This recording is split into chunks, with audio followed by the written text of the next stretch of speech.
20 minute में 20 खबर में आपका स्वागत है और मैं हूं आपके साथ आरजू साई।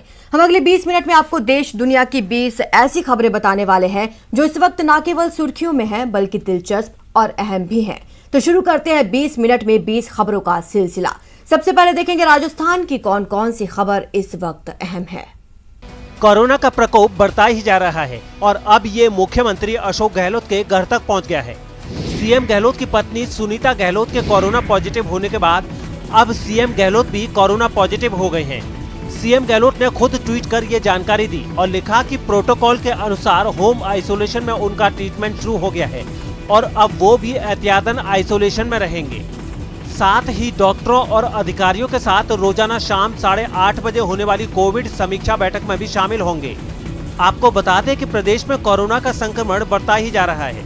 राज्य में एक सप्ताह के अंदर 1,07,000 से ज्यादा केस सामने आए हैं।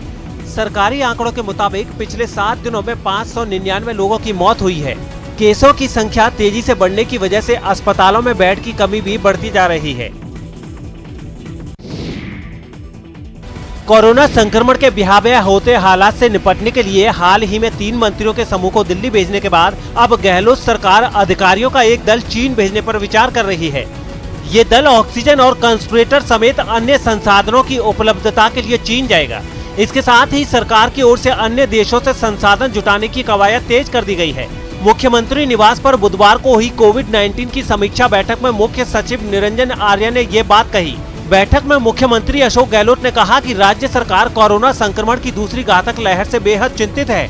उन्होंने अधिकारियों को निर्देश दिए कि प्रदेशवासियों की जीवन रक्षा के लिए जहां से और जिस तरह से संसाधन जुटा सकते हैं जुटाएं। गहलोत ने कहा कि हमारी हर कोशिश इस संकट को दूर करने के लिए हो। इतना ही नहीं, उन्होंने चिंता जाहिर करते हुए कहा कि कोविड की दूसरी लहर में हो रही मौतें संक्रमण की भयावह स्थिति दर्शाती हैं। युवा भी इस खतरनाक वायरस से असमय ही मौत का शिकार हो रहे हैं। भर्ती होने वाले ज्यादातर रोगियों को हाई फ्लो ऑक्सीजन की जरूरत पड़ रही है। ये समय हमारे लिए चिंताजनक और चुनौती भरा है। सीएम ने अधिकारियों से कहा कि विशेषज्ञों द्वारा व्यक्त की गई तीसरी और चौथी लहर की आशंका को ध्यान में रखते हुए अभी से पुख्ता इंतजाम सुनिश्चित किए जाएं। सवाई माधोपुर जिले में कोरोना संक्रमण के चलते अब हालात धीरे धीरे भयावह होने लगे। सवाई माधोपुर जिले के चिकित्सालय में बनाए गए कोरोना वार्ड में मरीजों को रखने के लिए जगह तक नहीं बची है। इतना ही नहीं, यहाँ जो मरीज भर्ती हैं, उन्हें भी ऑक्सीजन नहीं मिल पा रही। ऑक्सीजन की कमी और कोरोना से निजात के लिए किसी दवा के न होने की वजह से यहाँ मौतों का आंकड़ा बढ़ता ही जा रहा है। माधोपुर जिले में कोरोना संक्रमण बेहद तेज गति के साथ फैलता चला जा रहा है, जिसके चलते सवाई माधोपुर जिले में हालात बेहद भयावह होते चले जा रहे हैं। सवाई माधोपुर जिला मुख्यालय पर जो सामान्य चिकित्सालय है उसके बेड पूरी तरीके से फुल हो गए हैं। इसके अलावा जिला कलेक्टर राजेंद्र किशन ने सवाई माधोपुर के सामान्य चिकित्सालय में और अधिक बेड बढ़ाने के लिए चिकित्सा अधिकारियों को निर्देशित किया है। कोरोना काल में रोगियों को बेहतर चिकित्सा सुविधा मिले, इसको लेकर नवलगढ़ के विधायक डॉक्टर राजकुमार शर्मा ने नई पहल की। विधायक राजकुमार शर्मा ने अपने विधायक कोटे से नवलगढ़ विधानसभा के सरकारी अस्पताल में सुविधाओं का विस्तार करने की अनुशंसा की है। उन्होंने कोरोना के मरीजों के लिए एक कोरोना सेंटर शुरू करने का ऐलान किया। ये सेंटर 2 दिन में चालू कर दिया जाएगा। विधायक डॉक्टर शर्मा ने साफ शब्दों में कहा, हर मरीज को बेहतर चिकित्सा सुविधा मिलनी चाहिए। चिकित्सा सुविधा के अभाव में किसी भी रोगी की मौत नहीं होनी चाहिए। विधायक की मदद से यहां उप जिला अस्पताल में 5 वेंटिलेटर्स आईसीयू बेड शुरू किए जा रहे हैं। साथ ही आने वाले कुछ दिनों में 5 नए आईसीयू बेड शुरू कर दिए जाएंगे। इसके अलावा यहां 2 ऑक्सीजन प्लांट्स भी शुरू किए जाएंगे। इन दोनों प्लांट से अस्पताल में ऑक्सीजन की सप्लाई की जाएगी। में हमारे किसी व्यक्ति की जान नहीं जानी चाहिए, बाकी बचाने वाला राम सा पीर है। हम हमारा प्रयास कर सकते हैं, हम जी जान से जुट सकते हैं और मैं इतना विश्वास दिलाता हूं आपको कि हम सारे, चाहे अधिकारी हो, हमारे कार्यकर्ता हो, हमारे जनप्रतिनिधि हो, हम सब लोग आम जनता के लिए चिंतित हैं। बढ़ते कोरोना संक्रमण के बीच हेल्थ सिस्टम की जहां हवा निकल गई, वहीं अलवर में सिख समाज के लोगों ने कोरोना संक्रमण से पीड़ित मरीजों को निःशुल्क ऑक्सीजन उपलब्ध कराने का काम शुरू किया है। गुरुद्वारा कमेटी की इस पहल की जानकारी जैसे ही लोगों तक पहुंची, वैसे ही अलवर जिले के साथ साथ दूर दराज से भी ऑक्सीजन सिलेंडर के लिए फोन आने शुरू हो गए। यहाँ सिख समाज खाली सिलेंडर लाओ भरा सिलेंडर ले जाओ वाली नीति पर मुख्य रूप से काम कर रहा है। सिख समाज के लोग इस कोशिश में हैं कि अब अलवर में ऑक्सीजन की कमी से कोई भी कोरोना संक्रमित मरीज परेशान ना हो। गुरुद्वारा प्रबंधक कमेटी की ओर से कहा गया है कि पिछले साल कोरोना के समय जरूरतमंद लोगों के लिए लंगर का आयोजन किया गया था और इस बार वो ऑक्सीजन लंगर के मंत्र पर काम कर रहे हैं।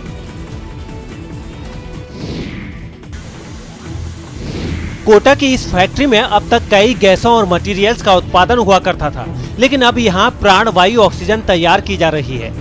दरअसल कोरोना की दूसरी लहर में जब ऑक्सीजन की कमी से लोगों की मौत का आंकड़ा बढ़ने लगा तो इस फैक्ट्री के मालिक राजेश अग्रवाल को आम लोगों की चिंता सताने लगी। फिर उन्होंने ऑक्सीजन की कमी दूर करने के लिए अपनी फैक्ट्री को ऑक्सीजन प्लांट में तब्दील कर दिया। खास बात यह है कि फैक्ट्री तब्दील होने के बाद से रोजाना 150 से अधिक ऑक्सीजन सिलेंडर का उत्पादन भी शुरू हो गया है। आपको बता दें कि कोटा के रामपुर औद्योगिक क्षेत्र के पास भीमपुरा में आकाश नाम से संचालित इस प्लांट को ऑक्सीजन प्लांट में तब्दील करने के लिए करीब 70 लाख का खर्च आया है। पैसे को ऑक्सीजन माना जाता था बेसिकली, जिसके पास पैसा है उसकी ज़िंदगी है। लेकिन आज हम सोचते हैं ऑक्सीजन को तो ऑक्सीजन की ज़रूरत है, ज़िंदगी में ऑक्सीजन सबसे ज़्यादा ज़रूरत है। तो इसीलिए हमने सब कुछ छोड़ दिया और ये शुरू कर सकते हैं। मेडिकल ऑक्सीजन बिल्कुल रेडी है और 2 घंटे में अभी ये बन जाएगा और डिस्पैच के लिए रेडी हो जाएगा। भीलवाड़ा की महात्मा ज्योतिबा फुले फल और सब्जी मंडी में अब पुलिस वाले भी नजर आने लगे हैं। उनकी सख्ती की वजह से कोरोना गाइडलाइंस का पालन शुरू हो गया है। पुलिस वालों की ये सख्ती न्यूज 18 राजस्थान पर उन तस्वीरों को दिखाए जाने के बाद शुरू हुई जिनमें इस सब्जी मंडी में सैकड़ों लोगों की भीड़ नजर आ रही थी, जहां ना तो लोग मास्क लगाए नजर आ रहे थे, ना किसी तरह की सोशल डिस्टेंसिंग का पालन हो रहा था। कुल मिलाकर यहाँ कोरोना गाइडलाइंस की धज्जियां उड़ रही थी। इन तस्वीरों का जैसे ही प्रसारण हुआ, भीलवाड़ा पुलिस की नींद खुली और गुरुवार को सब्जी मंडी खुलते ही यहां पुलिस वालों की टीम पहुंच गई। उनकी सख्ती का असर भी दिखना शुरू हो गया। इस सख्ती पर यहां के एसपी विकास शर्मा ने कहा, सब्जी मंडी में सोशल डिस्टेंसिंग की पालना के लिए कार्रवाई कर रहे हैं। पुलिस लगातार कोशिश कर रही है कि कोरोना गाइडलाइंस की पालना आमजन करते रहें।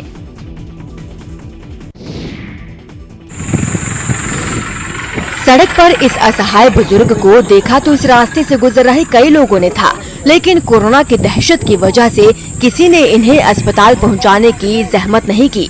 प्रतापगढ़ के अरनोद के नागदी फंटा के पास ये बुजुर्ग घंटों इसी तरह पड़े रहे। फिर उनके लिए प्रतापगढ़ के विधायक रामलाल मीणा देवदूत बनकर आए। दरअसल विधायक रामलाल मीणा और सीएमएचओ डॉक्टर वीडी मीणा अपने कुछ सहयोगियों के साथ कोविड वैक्सीनेशन और अस्पतालों का जायजा लेने निकले थे। उनकी नजर सड़क पर पड़े इस बुजुर्ग दंपति पर पड़ गई। फिर क्या था, विधायक रामलाल मीणा ने अपना काफिला रुकवाया और बुजुर्ग दंपति से बात कर एम्बुलेंस को मौके पर बुलाया। इन्हें अस्पताल में भर्ती करवाया गया।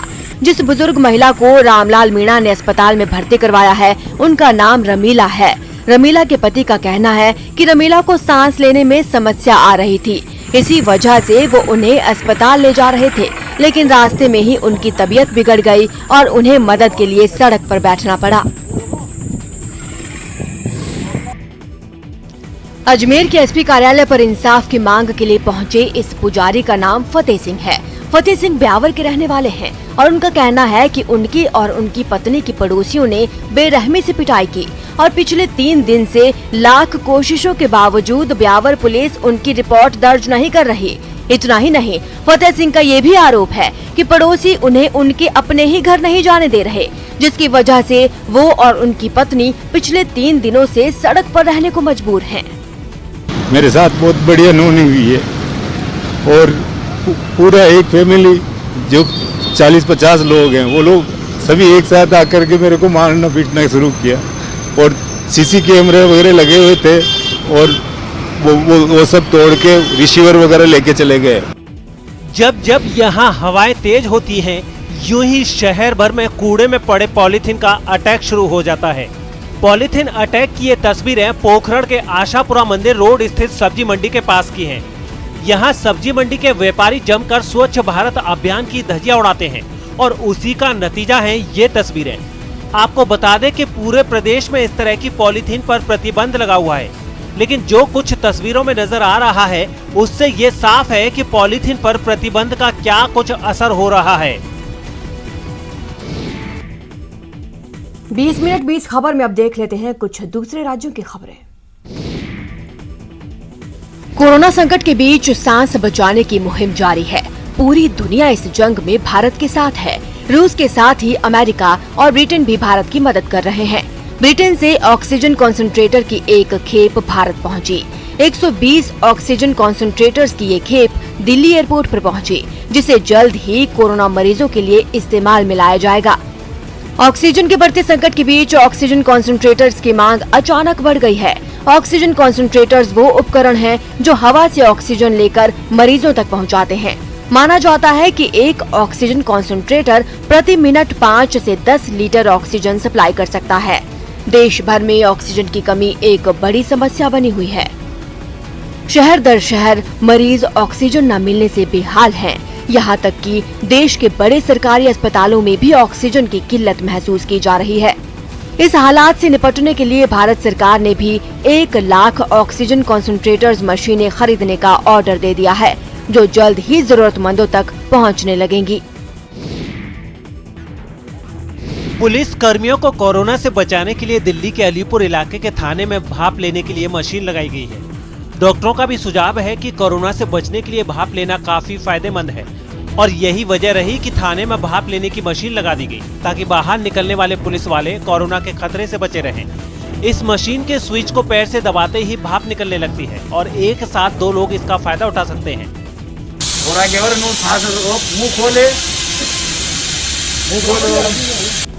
पुलिस वालों ने खुद इसका इस्तेमाल करने के साथ ही वहां आने वाले लोगों को भी इस मशीन से भाप दिलवाई। हम स्वस्थ रहेंगे तभी हम पब्लिक की मदद कर पाएंगे। कोरोना से बचने की इसी तरह की एक तस्वीर मध्य प्रदेश के मंडला से भी सामने आई, लेकिन वहां पुलिस वालों ने इसके लिए देसी जुगाड़ निकाला। उन्होंने प्रेशर कुकर की सीटी से एक पाइप को जोड़कर भाप लेने का उपाय किया है। मुंबई में कोरोना संकट से जूझ रहे किन्नरों को मदद पहुंचाने की मुहिम शुरू की गई है। कोरोना की वजह से बिगड़ते हालात का किन्नर समाज के लोगों की रोजी रोटी पर भी बुरा असर पड़ा है। ऐसे में इन लोगों की मदद के लिए किन्नर मां नाम का एक संगठन आगे आया है। किन्नर समाज की सलमा इस संगठन के तहत जरूरतमंदों तक खाने पीने का सामान पहुंचाने का काम कर रही हैं। तस्वीरों में सलमा खाने पीने की चीजें और दूसरे जरूरी सामान की पैकिंग करवाती नजर आई। इसके लिए उनके साथ कई लोगों की टीम इस काम में जुटी दिखी। बताया गया है कि ये सामान सिर्फ किन्नर समाज के लोगों को ही नहीं बल्कि दूसरे जरूरतमंदों तक भी पहुंचाया जाता है। का नाम लोग सुनना पसंद नहीं करते, वो अपने समाज के साथ साथ उन लोगों की भी मदद करते हैं जो जरूरतमंद हैं। सलमा ने ये भी बताया कि उनकी टीम रोजाना महाराष्ट्र के अलग अलग इलाकों में मुश्किल में घिरे लोगों तक राशन पहुंचाने का काम कर रही है। महाराष्ट्र के कोने कोने तक हमने राशन की सुविधाएं पहुंचाने की कोशिश की। खाने पीने के सामान के अलावा लोगों को मास्क भी दिए जा रहे हैं। इस दौरान सोशल डिस्टेंसिंग और दूसरे नियमों का भी ख्याल रखा जा रहा है। कोरोना से बिगड़ते हालात के बीच गुजरात के मेहसाणा में गांव के लोगों ने अपना खुद का आइसोलेशन वार्ड तैयार कर लिया है। इससे पहले प्रधानमंत्री नरेंद्र मोदी भी गांवों को कोरोना से बचाने की अपील कर चुके हैं, जिस पर काम करते हुए मेहसाणा के 2 गांवों ने नई मिसाल पेश की है। एक गांव में कुछ लोगों ने मिलकर 50 बेड का आइसोलेशन वार्ड बना लिया। इस वार्ड में कोरोना के लक्षण वाले मरीजों को रखने के साथ ही उनकी दवाओं और ऑक्सीजन का भी इंतजाम किया गया। कई कोरोना मरीज इस वार्ड में भर्ती भी नजर आए। मेडिकल के अलावा ऑक्सीजन भी यहाँ लोगों को सप्लाई की जा रही है। इसी तरह पड़ोस के एक दूसरे गांव में भी कोरोना से लड़ने की तैयारी देखी गई। वहां गांव वालों ने अपने दम पर ऑक्सीजन की सुविधा वाले 5 बेड तैयार कर दिए। मरीजों के लिए छोटा सा अस्पताल वहां के एक स्कूल में बनाया गया, जहां मरीजों को शुरुआती इलाज की सुविधा दी जा सकती है। अगर किसी को गांव में ऑक्सीजन की जरूरत पड़ेगी तो यहाँ पर हम इसकी प्राइमरी ट्रीटमेंट करेंगे। बताया गया है कि गांव के एक कोरोना मरीज की ऑक्सीजन ना मिलने की वजह से मौत हो गई थी, जिसके बाद गांव के सभी लोगों ने मिलकर अपनी मदद खुद करने का फैसला लिया। खास बात यह है कि देश में कोरोना महामारी ने जिस कदर भयंकर स्वरूप ले लिया है, स्वास्थ्य सेवाएं ध्वस्त होती दिख रही हैं। हालात शहरों के ऐसे हैं, ग्रामीण इलाकों में क्या स्थिति होगी इसका अंदाजा लगाया जा सकता है। प्रधानमंत्री मोदी भी कह चुके हैं कोरोना ग्रामीण स्तर पर ना पहुंचे, इस दिशा में प्रयास हों। हालांकि गुजरात के कई गांवों ने अभी से आइसोलेशन वार्ड बना दिए हैं, जिसमें ऑक्सीजन से लेकर जरूरी तमाम दवाइयां उपलब्ध हैं। कोशिश एक ही है कि गांव के लोगों की जान बचाई जा सके और शहरों की स्वास्थ्य सेवाओं पर बोझ न हो।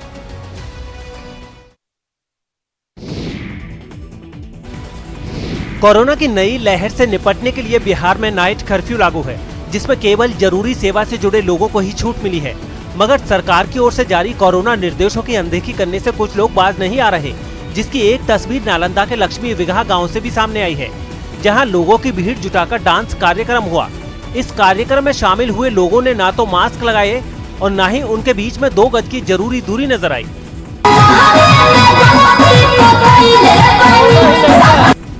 बताया गया है कि पंचायत के मुखिया शिव कुमार उर्फ टेकन यादव की ओर से ये कार्यक्रम आयोजित किया गया, जिसका वीडियो अब वायरल हो रहा है। उधर औरंगाबाद जिले में भी ऐसी ही तस्वीरें सामने आई। वहां पर भी एक शादी समारोह में पहुंचे लोगों के मनोरंजन के लिए डांस कार्यक्रम रखा गया, जिसे देखने के चक्कर में लोगों ने कोरोना निर्देशों की धज्जियां उड़ा दी। डांस का वीडियो सामने आने के बाद प्रशासन ने भी जांच कराकर कार्रवाई का भरोसा दिया। वर पक्ष और वधू पक्ष दोनों के विरुद्ध कार्रवाई की जाए। वहीं छपरा जिले में शादी समारोह के दौरान लोगों ने कोरोना बचाव के जरूरी नियमों को ताक पर रख दिया। खास बात यह है कि कोरोना की नई लहर से निपटने के लिए किसी भी तरह की भीड़ इकट्ठा करने पर पूरी तरह से रोक है। शादी समारोह को भी शर्तों के साथ इजाजत दी जा रही है, लेकिन कुछ लोग इस रियायत का गलत फायदा उठा रहे हैं। ऐसे ही लोग महामारी से निपटने में सरकार की मुश्किलें भी बढ़ा रहे हैं, क्योंकि संकट की इस घड़ी में पहले से ही राज्य संसाधनों की कमी से जूझ रहे हैं। ऊपर से लोगों की लापरवाही रुकने का नाम नहीं ले रही है। दिल्ली के पास उत्तर प्रदेश के गाजियाबाद से हैरान कर देने वाला एक वीडियो सामने आया है। इस वीडियो में जिला अस्पताल के एक कर्मचारी के साथ कुछ लोग मारपीट करते नजर आ रहे हैं। ये घटना एक दिन पहले की है, जब किसी बात पर गुस्साए कुछ लोग लैब टेक्नीशियन को अस्पताल से बाहर खींच कर ले आए और उसके बाद उन लोगों ने उसकी जमकर पिटाई की। तस्वीरों में दिखा कि लोगों ने उसे चारों तरफ से घेर कर उस पर थप्पड़ों और मुक्कों की बारिश कर दी। इस दौरान वहां एक महिला भी नजर आई, जो उस लैब टेक्नीशियन को बचाने की कोशिश कर रही थी, लेकिन वो उसे लोगों के गुस्से का शिकार होने से नहीं बचा सकी। इस हंगामे को देखकर वहां कई लोग भी जुट गए, लेकिन किसी ने भी आगे बढ़कर इस मारपीट को खत्म कराने की हिम्मत नहीं जुटाई। खबर है कि बाद में पिटाई खाने वाले उस लैब टेक्नीशियन ने पुलिस से इसकी शिकायत की और इसके साथ ही कार्रवाई न होने पर कोरोना जांच ठप करने की चेतावनी भी दी। छत्तीसगढ़ के कोरबा में कूड़े के ढेर में आग लगने से अफरा तफरी मच गई। जिस जगह ये आग लगी उसके पास रिहायशी इलाके होने की वजह से कई लोग दहशत में आ गए और आग लगने के बाद कूड़े के ढेर के पास लोगों की भीड़ जमा हो गई। बताया गया कि वहां ज्यादातर प्लास्टिक का कचरा पड़ा था, जिसकी वजह से आग बहुत तेजी से भड़क गई। कुछ ही देर में आग ने बड़े हिस्से को अपनी चपेट में ले लिया। आग से उठने वाला काला धुआं आसपास के इलाके में छा गया। तुरंत घटना की खबर फायर ब्रिगेड को दी गई, जिसके बाद दमकल की कई गाड़ियां आग बुझाने के लिए वहां पहुंची। आग बहुत बड़े इलाके में फैली थी, इसलिए फायर ब्रिगेड के कर्मचारियों को काफी मुश्किल का सामना करना पड़ा। हालांकि कुछ घंटे की मशक्कत के बाद आग को पूरी तरह से बुझा दिया गया। कोई जानहानि नहीं हुई है, किसी को कोई नुकसान नहीं पहुंचा है। इस घटना की वजह से वहां जुटी भीड़ ने लॉकडाउन के नियमों की भी खूब अनदेखी की। आग लगने के बाद वहां लोगों की जो भीड़ जमा हुई, उसमें कई लोग बिना मास्क पहने एक दूसरे के काफी करीब खड़े नजर आए। महाराष्ट्र के नासिक रोड रेलवे स्टेशन से रोंगटे खड़े कर देने वाला एक वीडियो सामने आया है। इस वीडियो में चलती ट्रेन में चढ़ने की कोशिश कर रहे एक यात्री की जान पर बन गई, क्योंकि गोदान एक्सप्रेस में सवार होने की कोशिश कर रहे इस यात्री का पैर फिसल गया और वो ट्रेन के अंदर जाने के बजाय प्लेटफॉर्म और ट्रेन के बीच में ही फंस गया। ये देख रेलवे पुलिस के जवानों ने उसका हाथ पकड़ने की कोशिश की, मगर हाथ पकड़ में नहीं आया। फिर भी रेलवे पुलिस के जवानों ने हार नहीं मानी और ट्रेन के साथ घिसट रहे इस यात्री को बचाने के लिए दौड़ पड़े। यात्री की जान मुश्किल में देख ट्रेन को फौरन रोक दिया गया, तब जाकर उसकी जान बच पाई। गौरतलब है कि चलती ट्रेन में चढ़ना बहुत जोखिम भरा होता है। यात्रियों को ऐसा करने से रोकने के लिए रेलवे भी बार बार लोगों को आगाह करता है, मगर कुछ लोग फिर भी सुधरने को तैयार नहीं है। बताया गया है कि जिस यात्री को रेलवे पुलिस ने बचाया वो पानी पीने के लिए ट्रेन से उतरा था, तभी ट्रेन चल पड़ी और चलती ट्रेन में चढ़ने की कोशिश के दौरान ये घटना हुई। और अब देख लेते हैं अंतर्राष्ट्रीय जगत की कुछ अहम खबरें। अमेरिका के लॉस एंजलिस में पॉप स्टार ब्रिटनी स्पीयर्स के एक कानूनी मामले की सुनवाई से पहले उनके फैन अदालत के बाहर ही जुट गए। 2008 में एक कोर्ट ने ब्रिटनी स्पीयर्स के पिता को उनका संरक्षक नियुक्त किया था और उन्हें गायिका की निजी जिंदगी और वित्तीय मामलों की देखरेख का जिम्मा सौंपा था। लेकिन ब्रिटनी स्पीयर्स नहीं चाहती कि उनके पिता उनके संरक्षक बने रहें, इसलिए अदालत में कानूनी लड़ाई चल रही है। ऐसे में जब एक बार फिर केस की सुनवाई का दिन आया तो ब्रिटनी स्पीयर्स को चाहने वाले कई लोग उन्हें समर्थन देने के लिए अदालत के बाहर पहुंच गए। उन्होंने जोरदार नारेबाजी करते हुए मार्च निकाला और ब्रिटनी स्पीयर्स को उनके पिता से आजाद कराने की मांग भी की।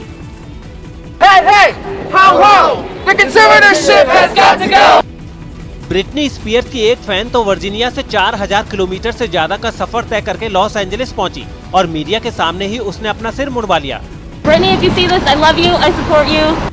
वहीं सामने आई एक तस्वीर में ब्रिटनी स्पीयर्स की एक समर्थक तो ऐसे बन ठन कर प्रदर्शन में पहुंची नजर आई कि वो हूबहू उनकी ही तरह दिखी। ग्रीस की राजधानी एथेंस में कोरोना काल में लोगों को वैक्सीन की अहमियत समझाने के लिए एक बेकरी ने अनोखा तरीका अपनाया है। ग्रीस में इस रविवार को ईस्टर है। ऐसे में बेकरी मालिक ने ईस्टर की पहचान माने जाने वाले ईस्टर बनी इस तरह से बनाए कि पेट पूजा भी हो जाए और लगे हाथ लोगों को संदेश भी मिले। इसके लिए बेकरी में चॉकलेट के खरगोश यानी ईस्टर बनी बनाए गए, जिनके हाथ दस्तानों से और मुंह मास्क से ढके नजर आए। दस्ताने और मास्क भी ऐसे मीठे कि वो भी खाए जा सकें, लेकिन इसके बाद तो सिरिंज को चॉकलेट में डुबोकर ईस्टर बनी के हाथों में ही थमा दिया गया।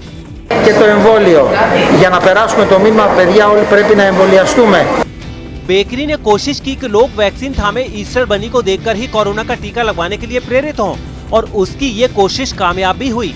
बेकरी में पहुंचा हर ग्राहक ईस्टर बनी को देखकर रुक गया और उन्हें टकटकी लगाए देखने लगा। फिलहाल इतना ही। आप बने रहे हमारे साथ और देखते रहिए न्यूज़ 18 राजस्थान।